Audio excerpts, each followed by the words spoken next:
Hey guys, Chad here with the Reptile Rangers. Now we're at the Kernersville Reptile Zoo and Medical Center again today. It's been a few weeks since we've done a video. Now there's a purpose behind that, and I'm going to show you kind of a pre-teaser here. We've been doing some modifications, building some custom exhibits inside of the zoo, and so it's kind of taking a little bit more priority than the videos over the last 2 weeks. However, no, I'm not doing the video on Sledgehammer here, one of my spec caimans that's behind me. We're actually going to do it on another ball python morph that we have here in the zoo.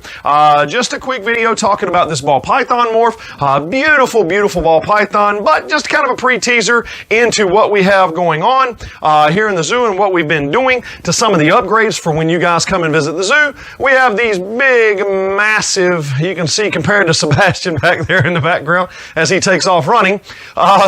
These big, massive enclosures are going to have different animals in them, such as Taiwan beauty snakes. There's a Mexican spiny tail already down in that one down there.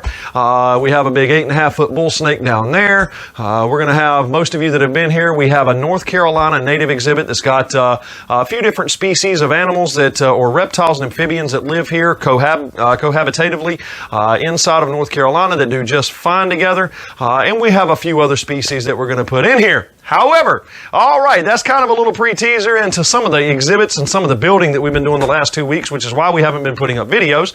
Now, let's go right in. Now, just before we get into that, see right here, I'm touching it right there, and if you're on your cell phone, you need to widen that screen up, then you'll see it is our Reptile Rangers YouTube watermark or subscriber button. Go ahead and hit that subscriber button right there. If you've already done that, we appreciate you doing so. If you have not, and you just did, then we appreciate you following along and hitting that subscription.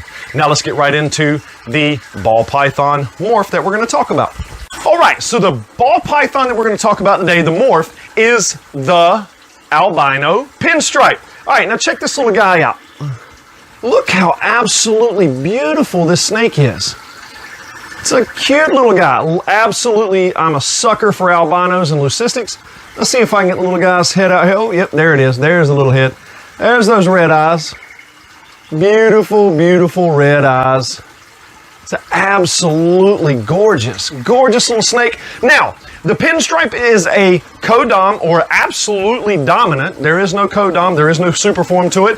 So it is a dominant gene, which means you take the pinstripe, pair it to a normal, and guaranteed half the clutch, or at least a good portion of the clutch is going to come out pinstripe. The other portion is going to come out normal. It does not, like the albino, is a recessive genetic, okay? So in the albino, there is what's called het, or meaning carries the alleles or the genetics to produce the albino gene. So in order to produce the albino, you have to have both parents carrying the alleles or the genetics to throw the albinism gene, whether by het or whether by visual, like this one is visually an albino. Look how cute.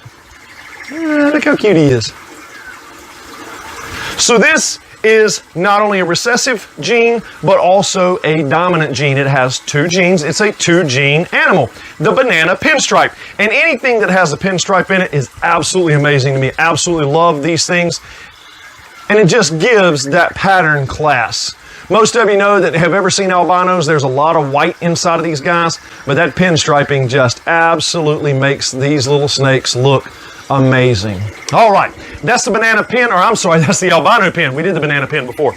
That's the albino pinstripe, and that is a little pre-teaser to some of the new exhibits that we've been putting here in the zoo.